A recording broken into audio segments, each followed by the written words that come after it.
Welcome to Knit for Life. My name is Brett Rothschild. I am a doctor of physical therapy for over 25 years now and an avid knitter.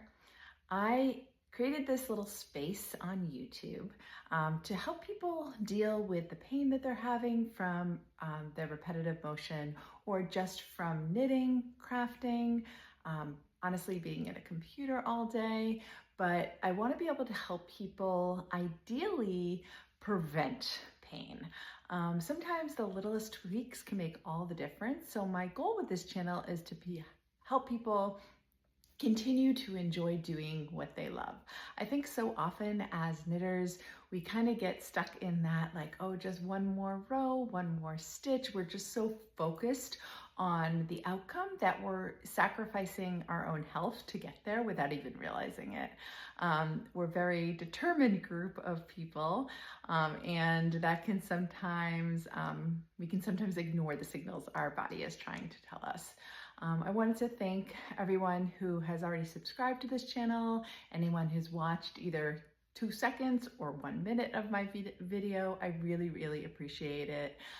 I started this to, like I said, really help as many people as I can and combine my passions of physical therapy and helping others with pain and prevention of pain, but then also my passion for knitting. So many people always come up to me when they find out I'm a physical therapist and ask me about, the numbness that they're having in their hands, or the pain they're having in their shoulder, the pain they're having in their elbow and their wrist and their hands.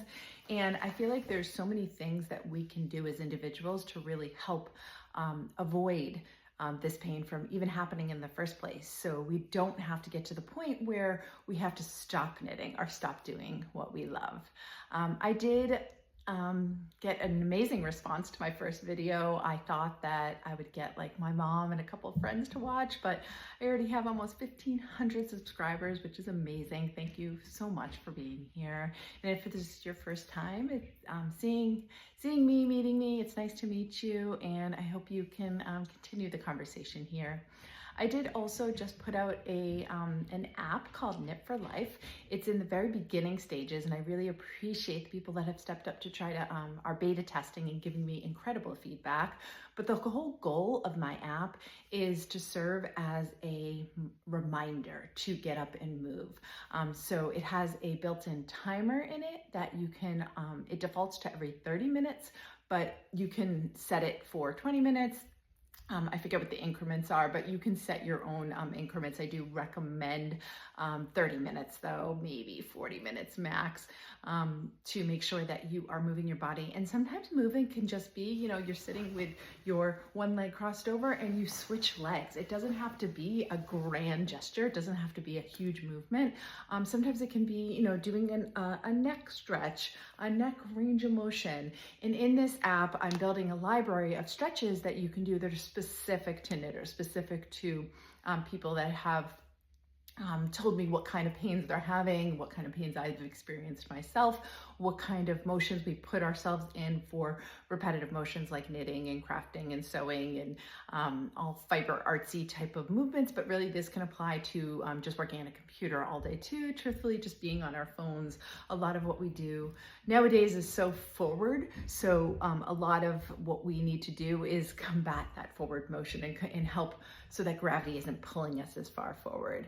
I do have some notes here because I wanted to make sure that I stayed on track, and this podcasting is still new to me. So forgive me if I'm just looking down at my iPad. I have some notes on, but Hey guys, Editing Brett here. I accidentally recorded my whole video just now in portrait mode. I know I'm supposed to record in landscape, but I wasn't thinking, and I was just blabbing on and on, so I can't re-record it, but I apologize if it's annoying to be in portrait. Next time I will record it in landscape, and big rookie mistake there. Sorry about that. But I wanted to take some things that people have commented, whether it's on my channel or just seeing me in person in the clinic, and talk a little bit, break this down into pain that often is reported from knitters: neck, shoulder, elbow, wrist, and hands, and see if we can kind of get through some maybe suggestions or things you can start thinking about. I am a big believer in finding out what's going to work for you. So what works for me, a stretch that's going to work for me, a posture that's going to work for me, a movement or style of knitting that's going to work for me might not work for you. It might. A lot of it depends on, one is your structure. So, do you, like, I'm very broad shouldered. So a lot of the movement that I create with anything I do comes from my shoulders because it's a larger part of my body. It's a larger muscle. So as an English style knitter, as a thrower, because I'm mindful of trying to prevent injury as best as I can, I try to make the movement as neutral as possible. But a lot of movement naturally for me is coming from my whole arm, versus some people might have a tendency to really use their wrist in that repetitive fashion to throw that yarn. Whereas continental knitters might be more likely to use their left hand and wrist and arm to tension. A lot of continental knitters do this to tension their yarn up on their finger, which can lead to repetitive strain and injuries in the extensors. And we'll talk about that a little bit in this episode, and of course future conversations and episodes as well. I forgot to mention what I am wearing today. So this is my DRK Everyday Sweater cardigan. It was my first successful cardigan. I had crocheted a cardigan in the past. I believe I had tried to knit a cardigan in the past, but this is my first successful cardigan and I absolutely love it. I used Primrose, I'll put it below, I forget the name of the yarn, but it's a gorgeous, like, thick and thin, a little rusticy at first when you first get it, but then it blocks out beautifully. I wear this all the time and it's super soft now. I absolutely love it. And then these buttons I picked up at Holland Hoof in Rhinebeck, I believe that's the name.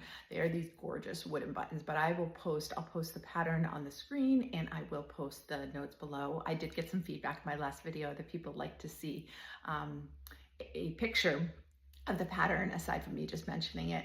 I'm not going to go in today into like my whips and my FOs and all of that. Truthfully, not much has changed from my last episode, but this episode is more about like to help you and things that you can start to think about to move your body or posture your body differently, or just change it up a little bit, that hopefully can help with prevention of injury. But I did want to mention what I'm wearing because I know people will ask.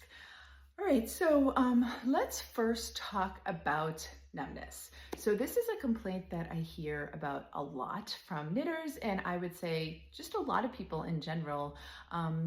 Nerves can be really funny. They can send signals to other parts of our body. So without knowing where the compression is coming from or where the site of injury is coming from, then you might feel it in a different part. So let's give an example of if you have like carpal tunnel, which is a space in the wrist right here. My watch is backwards. That if you have inflammation if you have arthritis that's causing a flare-up of inflammation, if you work on a computer long periods during the day and you have your wrist resting on a surface that's creating some active pressure in that area, that can lead to compression. If you are a knitter and you are repetitively putting your wrist in an extreme posture, that can lead to compression of that area. A lot of people too, the culprit is actually how we sleep. So if you are specifically a side sleeper and you have your hand like tucked up under your pillow, that can lead to compression, because now for 8 hours or how many hours you sleep, you are compressing that area that the nerves run through in your carpal tunnel, and that can lead to numbness in the fingers. And if it gets really advanced, like some weakness, people sometimes have to have surgery for it. But just think about, is there anything you can change so that you're not, one, putting active pressure on that area? So let's give the example of computer again. Can you change your position so that you are not putting compression? Can you add a pad there? For sleeping, if you have been diagnosed with carpal tunnel syndrome and your symptoms have gotten bad enough that you're feeling them consistently? Can you sleep with a wrist brace? You can just go on Amazon or any pharmacy and you can get like a carpal tunnel brace for your wrist that has a little like thumb. It's called a thumb spica in it, but it will hold your wrist in a more neutral posture, so you're not in that extreme position when you sleep. So for many hours at a time, you want to avoid that extreme position. If with knitting, can you put, let's see, I don't have one right here, but can you put like a rolled blanket or towel on your lap so that, let's say you're knitting in a position where you're like kind of lounging, you're like this, you're looking up at the TV, and now you're holding your knitting like this, and your wrists, see how your wrists are in that extension position? Or the opposite could be true. You'd be holding your wrist into flexion. It really depends on how you knit and what your body likes to do, what your body naturally does. But think about if you can bring yourself into a more neutral posture. So again, that might mean that you put a pillow on your lips and you're on your lap, and you're more like this versus like this, right? So that can help with compression, avoiding compression at your carpal tunnel. Same thing goes for, if we talk about, a lot of people will complain of like pain in the top of their hands, as specifically for continental knitters, or I think we would call that pickers. So people who hold their yarn in their left hand, they can get an extension type strain in the muscles that are tensioning the yarn in the top of their fingers and hand, because you're tensioning the yarn like this, and that's putting like this constant strain on those finger extensors. So what are some ways that you can avoid that or help with that? So could you possibly put like one of those tension rings on? Now, I'm not a continental knitter. I did teach myself to do some combination knitting with color work. And then also I have done a little bit of continental because I have heard some people that were English style knitters were having a lot of pain, switch to continental and feel better. And I wanted to try that myself. Not that I was having pain, but as a physical therapist, I wanted to be able to help patients or people that tell me about it. So I wanted to experience it myself. Now for me, I had a really hard time being able to tension my yarn correctly on the left hand. It's a very uncomfortable for me to hold and tension my hand on my left. And I'm just naturally an English style. I really prefer English style knitting. I will still do combination knitting for color work sometimes, it depends. But I truly think that you have to find what's going to work for you. I know that with like Portuguese knitting, which I have tried as well, it's a lot of using like your thumb. But again, it's not that one way is going to be better for everybody, or one way is less risk of injury. It's finding what's going to work for you. So I highly recommend kind of playing around with things and potentially talking to people. Maybe you go to like a knit night and you can knit in front of other people and say, hey, I was watching this girl on YouTube and she said that like I need to try to avoid extreme postures. Can you watch me knit and see if you think that am I extending my wrist a lot? Am I doing awkward positions with my hands? Am I holding my shoulders up? A lot of people hold tension in their neck muscles and their shoulders, so they're like constantly like this, so you can have people give you like critiques about if they see anything off. They don't have to be a physical therapist to recognize if their shoulders are up towards their ears. So that's just something to look for. Am I like, hunching my upper back like this? And people can give you what they see, just what are they observing, and maybe just take that information. You can always reach out to me and I'm happy to help you. If you want to send me a video of how you're knitting, and I can take a peek and see if I can give you any suggestions. But also, I also will be doing, like, my intention with this is also do some like live Zoom so people can like ask me questions live and see if I can help in that respect, again, because everybody's body is different and how we knit, how we move, how we're built is so different, which is a beautiful thing, honestly. So let's see, I knew I would get on tangents. That's why I had notes and I'm not even sticking to them. But another thing you can do if you don't if you don't knit in public or knit with other people, you might think about videotaping yourself and then watch yourself so that you can see how you're knitting and see if anything stands out to you. All right, so let's talk about, elbows. So with elbows, there's a couple common injuries that we hear about and think about. We have lateral epicondylitis, which is on, here, I'm going to roll this up so you guys can see. So lateral epicondylitis, the outside of our elbow, actually, well, might make sense to do it over here. I'm not sure what you can see better, but lateral epicondylitis is the outside of our elbow. Medial epicondylitis is the inside of our elbow. So this is known as tennis elbow, and this is known as golfer's elbow. It's mostly named because with tennis, like a backhand, you're using those extensors more, which is the lateral part of your elbow where those muscles insert. And then golfer's elbow, with the way you swing, it would potentially cause like some flexion injuries. So it's just called that. We can call it like knitter's epicondylitis, whatever we want to call it. But either way, people do complain of that type of discomfort. Now, a tendinitis and itis means inflammation, and a tendinitis is inflammation in a tendon. Now, a tendon is where a muscle inserts onto a bone.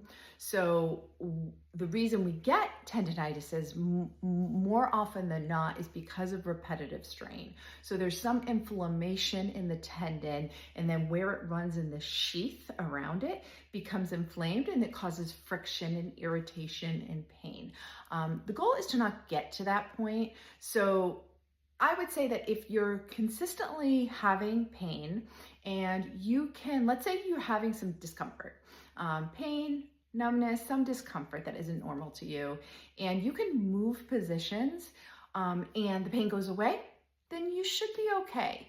If you can't retract that pain, if you can't take it away by moving positions, moving posture, then that's something, and it's repetitively happening, that's something that you should really seek medical attention.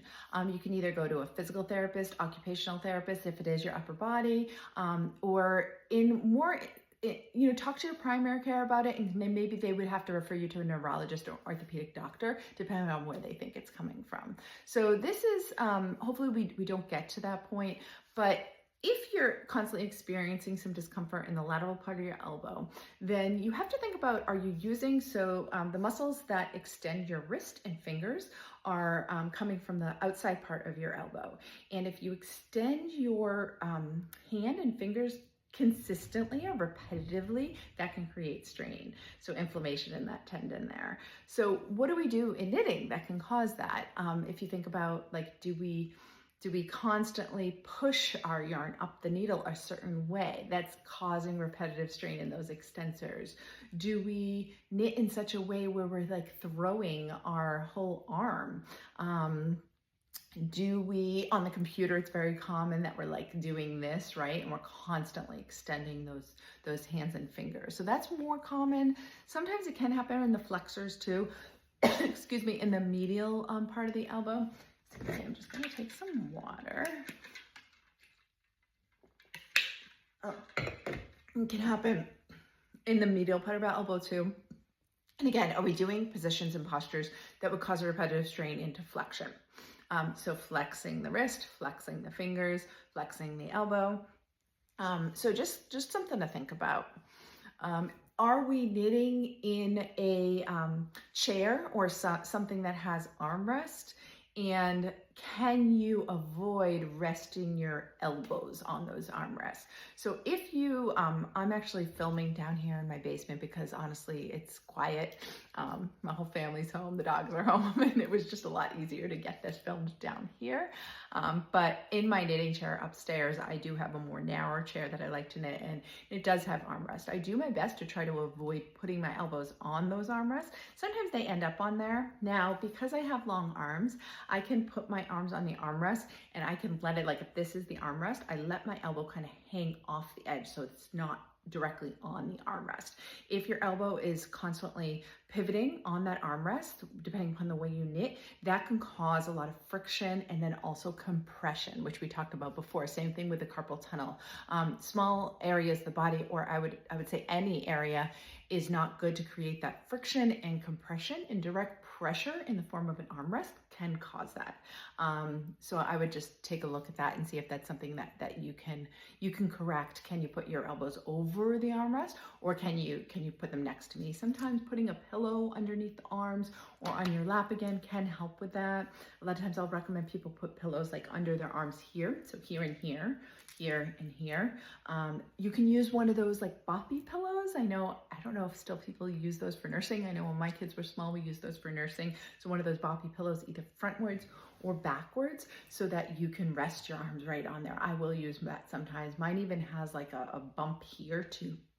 So it comes around, it has a bump here, Velcro's in the back, and then you can put your knitting right on there and hold yourself in a nice good posture. Your arms are still rested on something, but not on a pivot point. They're on something really cushy and soft. On that same vein, if you are not using armrests, but your arms are like in an awkward position where you have to kind of strain these muscles called your upper trapezius muscles. Those are the muscles that shrug your shoulders up like this. If you're constantly holding yourself like this while you're knitting, and either like you're learning a new technique and you're stressed about it, or you're like constantly looking down. That's actually a common thing I see a lot of people do. Their pattern is on their phone or on their iPad, and they're constantly looking like this. So now they're looking at their pattern, they're looking at their knitting, and they're like this. I encourage you to try to, again, take breaks.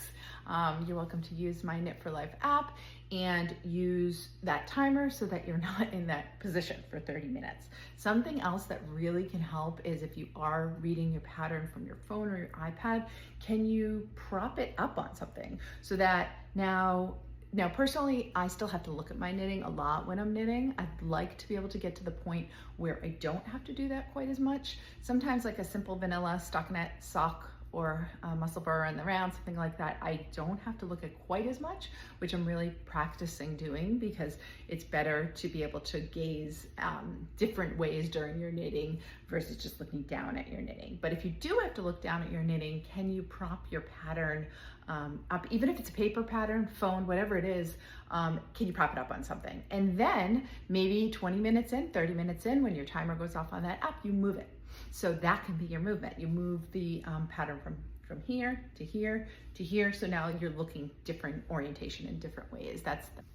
Let's talk a little bit about strategies that you can use for prevention in general. So when we're talking about prevention of injuries with knitting, I highly encourage you to use a variety of different needle types, not only material, so metal versus bamboo, wood, different kinds of metal needles, because some are more slippery than others. Now, I do truly understand that knitters have their favorite type of needles. I do. I love my Chiago's interchangeable 5-inch tips. Those are my favorite, right?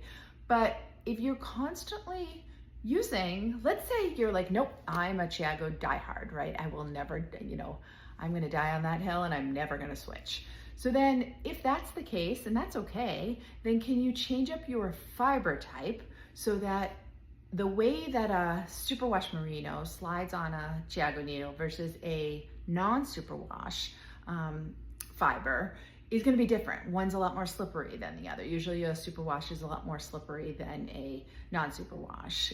Can you use different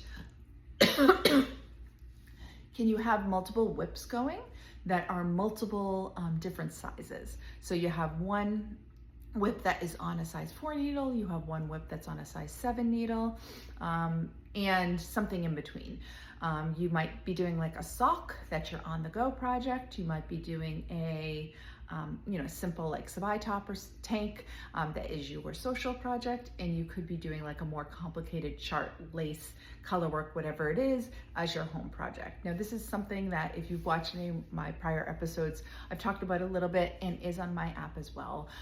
One of the designs that I built into the app is having color-coded systems for different fiber types, different needles, and different types of projects, like your on-the-go social and home, because then the more color, the better. So when you enter your whips into the app, if you see lots of color, you're good. That is the best prevention of injury. Now, if you're constantly picking your 5-inch tips, your metal 5-inch tips, you're constantly working with your size 5 needles, and you're constantly using just 100% wool, right? Like a rustic wool. Those are all gonna be the same color, and I'm not saying don't do that, but your likelihood of injury is a little bit higher. Now, you can do that. If that's you, you do you, and just take more breaks. Set your timer so that it's at 15 minutes instead of 30, 45 minutes, because you're now doing a lot more repetitive type movements. And just like we recommend an exercise to cross train, we recommend, I recommend switching things up so that you can have less likelihood or less less risk is the word I was looking for, of injury. So again, that is built into my app as well. Let's see. All right, so let's talk a little bit about the shoulders and positioning and what can happen at the shoulders. A lot of times you hear about like a tendonitis, rotator cuff tendonitis, biceps tendonitis, and again, itis, inflammation of a tendon, which is where a tendon is where muscle inserts onto bone. So the rotator cuff muscles, there's 4 rotator cuff muscles that make up our shoulder muscles, rotator cuff. There's other muscles in the shoulder, but the rotator cuff is 4 of those. And there is a muscle called your supraspinatus tendon, a supraspinatus muscle, and the tendon is where it inserts onto the bone that comes into a space called your acromioclavicular joint. It's where your acromion, the tip of your shoulder blade, comes in and inserts onto your clavicle, which is your collarbone here. And it's a very small space in a normal healthy shoulder, but then we take any forward positioning, we take any like repetitive strain, we take possibly age, arthritis, injury. There's multiple things that can lead to that space getting smaller and smaller. So now that space is smaller and smaller, and what happens is that tendon now is getting caught in that space. So in a normal healthy shoulder, the tendon can glide like this, but then with things happening in that space getting smaller, now the tendon is compressed. And that can lead to tendonitis and impingement and issues in the shoulder. Now, what can we do to help with that? So if we think about it's becoming smaller and it's because of rounding forward, can we do things so that our shoulders can come back and open that space? Yes, we can. So simple things like posture minders, and every 30 minutes when that timer goes off, can I, pay attention and pull my shoulders back. Squeeze those shoulder blades together. That's it.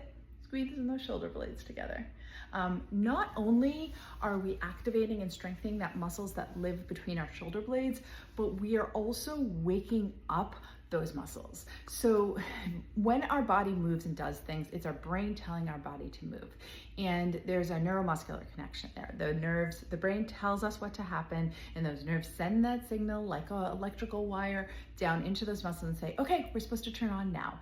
Now, if we don't use muscles and we don't use that pathway enough, it's not as easy to kick on. It doesn't work as well. It's like starting an old car. It's like vroom, vroom, okay, let's go. So not only are we activating and moving those muscles, but by squeezing our shoulder blades, we're waking them up. We're waking up that pathway and kind of lubricating the pathway and getting it moving. So that's a big one that I recommend doing. You can do it, frequently throughout the day. You can do it breaks with knitting. You can do it while you're knitting, but rolling those shoulders back, down, and back. Make sure that you're not bringing those shoulders up towards your ears, but you're going down and back. So that's something we can do. Something else, we can just be mindful of posture. Again, while we're knitting, are we in our watching TV like this, our head's over here, and we're like this, right? Like this. Can you see where that could cause like a compression type injury in the front of the shoulder here? So can we sit up? I'm not saying don't be comfortable, get yourself comfortable, but can we put pillows places so that we're forced to kind of sit up? And if this is comfortable for you, if you're like this, go for it. Again, you do you, but take those breaks. Take frequent breaks, okay? And again, a break could just be like getting up and marching your legs. It could be I'm off frame now, but it could be standing up and sitting down like 5 times. It can be walking a lap around your house. It doesn't have to be a grand movement, but it's just something simple. And again, I will have lots of videos built into the app. Right now, I'm just building that video library, but for now, it just something very, very, very simple. All right, let's see. Something else I didn't talk about as far as posture. I mean, there's so much here. I could literally talk for hours and hours, but something else is, can you come, like right now I'm sitting, again, I don't oftentimes knit down here, and this is our basement, and I do have, like if we're watching a movie, like my husband and I watch a movie together, we have family movie night, I might like sit down here and knit. It is a big recliner. It's a big cushy chair, right? So then in this chair, like how would I make myself more like ergonomically correct? I might have my posture pillow with me. I might put a pillow on my lap. I might put the legs up on the recliner and make sure that I'm more like this versus just kind of sinking into the big chair like this and hitting like this. So those are just things to think about. Something else that, again, I'm all over the place. I apologize. I hope you're following me. I hope this is helpful. But is when it comes to the neck, something that can cause that you to kind of like keep looking down like this. We talked about having our pattern in different places and propping it up, but also like, how is your vision? If you're constantly looking, now I'm gonna be 48 in a couple of weeks, or next weekend actually. So if you're constantly, so like at my age, I'm at the age where things are starting to like, I'm squinting. I need readers when I look up close, but I still need my glasses on for distance. So I'm not in between stage. So if knitting, I don't normally wear my glasses, but then if I'm looking at a pattern, if I'm working on like smaller needles, smaller yarn, I have to put my readers on, because otherwise I'm like doing this, right? I'm bringing the yarn of the project up to me and I'm squinting, which squinting in itself causes some strain in those muscles, which can create headaches and tension. But then, again, not just the strain in the like facial muscles themselves, but like that position again, which can cause issues. Something that if you are experiencing like that neck pain, if you've heard of like cervical traction before, so they do make devices you can buy just on Amazon again, which can give yourself a little bit of relief there. But I just recommend you can take like a tube sock, put 2 tennis balls in it, tie the tube sock on both ends. So now you have your tennis balls together, and you put it behind the base of your head. Those are called where your suboccipital muscles are, which are very base of your skull, and lay back on it. That's it. That's a great way to give yourself a little bit of traction and relief. You could do that in your 30-minute break.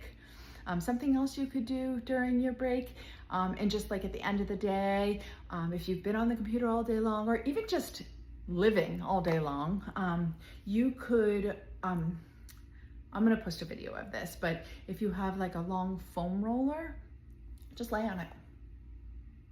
Or people have asked me, like, if you can't get on the ground and lay on it, perfectly acceptable to just put it like against a wall or put it against your chair and sit on back. You have something propped up, like maybe pillows or a bolster or the foam roll against between your shoulder blades, and you're just like sitting back like this, right? Opening those shoulders, because again, we're combating that forward positioning, doing the opposite of it. Okay. Something else we can talk about is doing like some strengthening exercises to wake up and strengthen those posture muscles. You could take a resistance band, and again, I'll post a video of me doing this, but just put the resistance band around your wrist, and you could very slowly and gently bring those elbows out to the side. You could do a little rowing motion. I'll do just a couple exercises linked here that will show you some exercises you can do to start. Very, very gentle beginner exercises that you can do to start to strengthen up those posture muscles so that your body doesn't have as much of a tendency to come forward. Again, if I am talking too fast, I apologize. I get very excited and passionate about this kind of stuff, and I tend to like go on and on really fast. If that's the case, please, actually, I'm not sure if you even know this, but on YouTube, you can slow down the speed. So if I'm going too fast for you and talking too fast for you, please let me know. But also, hopefully you can just adjust that in your settings so that I'm talking like this instead of like this. Right, a lot of people ask me, is ice or heat better? So The answer is neither. As a general rule of thumb, if you have inflammation in a joint, so let's say you have arthritis or an injury in your knee and you have swelling in your knee, active swelling, you don't want to put heat on a direct swollen joint. But heat will bring blood flow to the area, will reduce muscle tightness by bringing that blood flow. And ice, as a general rule, will help with pain and inflammation. So I think the best thing is to find what's going to work for you. Generally, if you are somebody that gets a lot of tension in those muscles between your neck and your shoulder, you could think about using heat for that area. But then potentially, like on that suboccipital area or on your neck, you could try ice. And you can alternate between the two, but do what's going to feel good for you. And again, the only real rule with that is if you have active inflammation, to not put heat on that. They do make, I actually posted, I forget if I posted the link, but I can put it here. I found on Amazon this really cool, like, it's almost like a gel cold / hot pack mitt that you can use. I thought that would be fantastic for knitters. All right, let's see. All right, I've been blabbing on for a while now, so I'm gonna close this out. Please comment below. I wanna hear from you. What questions do you have for me? Is there anything specific you want to hear about? Maybe some looking for certain tips. Your body is your body and you need to honor that.